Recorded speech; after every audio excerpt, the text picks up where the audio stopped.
Hi guys, it's Keith Larkenberg Farms. It is, well actually it's 1st April 2021 and it got cold last night. Got a little bit of a late frost and probably a hard freeze. I think it got down to about 20, they're calling for 27. So it got pretty cold. But I just want to kind of take you around and show you where the frost is setting up at and kind of how picking your terrain really helps with that. Let me show you.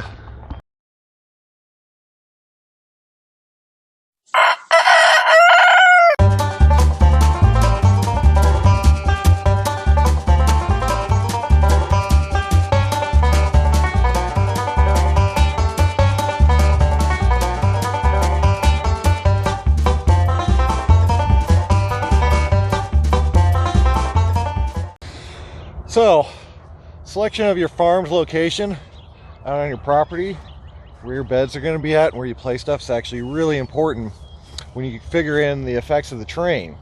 What I'm talking about is the way cold air actually funnels on your property.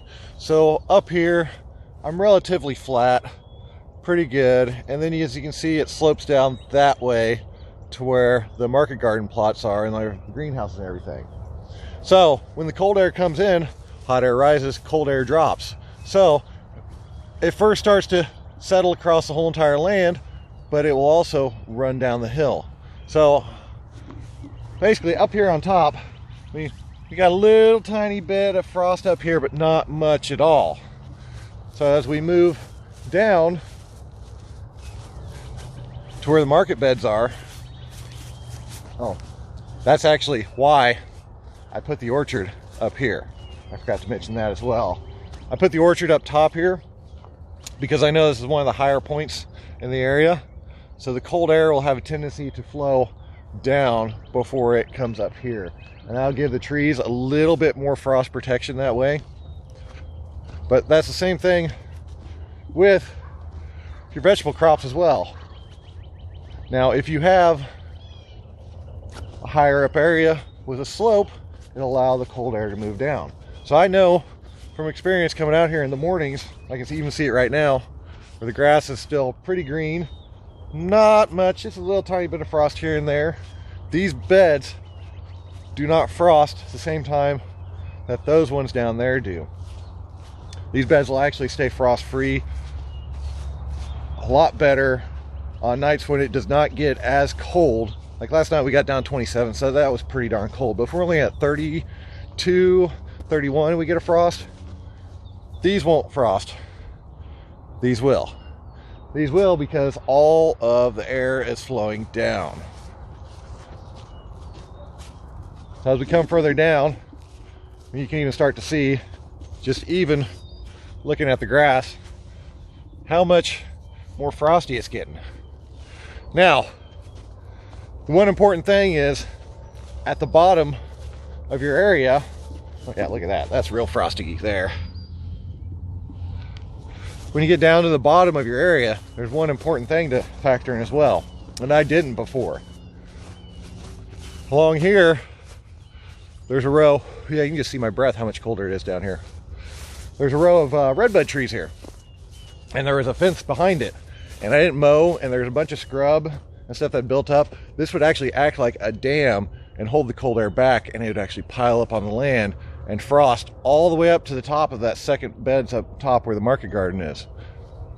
Now, to prevent that, last fall I went through, trimmed up all these redbud trees, so there's really nothing holding back the air now.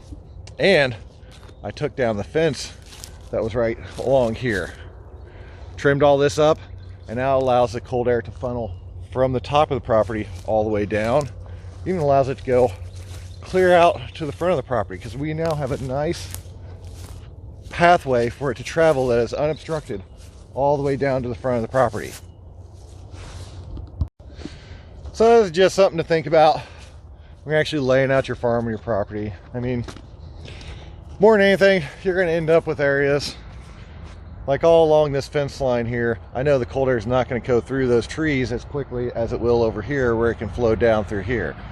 It might flow through the pathways all the way down, but I know that it's not going to. The great thing is, if I ever move all the way out there into that block, I also have that block up there, so I can plant in that block up top first, and then these will come later in the season. I mean, this year, just due to rotation, I'm actually going to put all my leafy greens down here, which are better cold tolerant anyways, and then potatoes and carrots and spinach up top for the first round. So that should account for it. There's other techniques, you know, you use row cover and things like that to kind of help, which I do if stuff's not fully hardened off yet.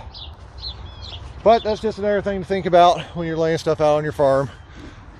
It's just how the air moves off when it gets cold. And if you got good openness, you can keep the ground warm, it helps out a lot as well. But I mean, down the bottoms, you get more frost. Up the tops, you get less frost. But if it gets really cold, all frost. So, hope y'all like what you saw today. You did? Don't forget to like and subscribe. Thank y'all. Have a good day.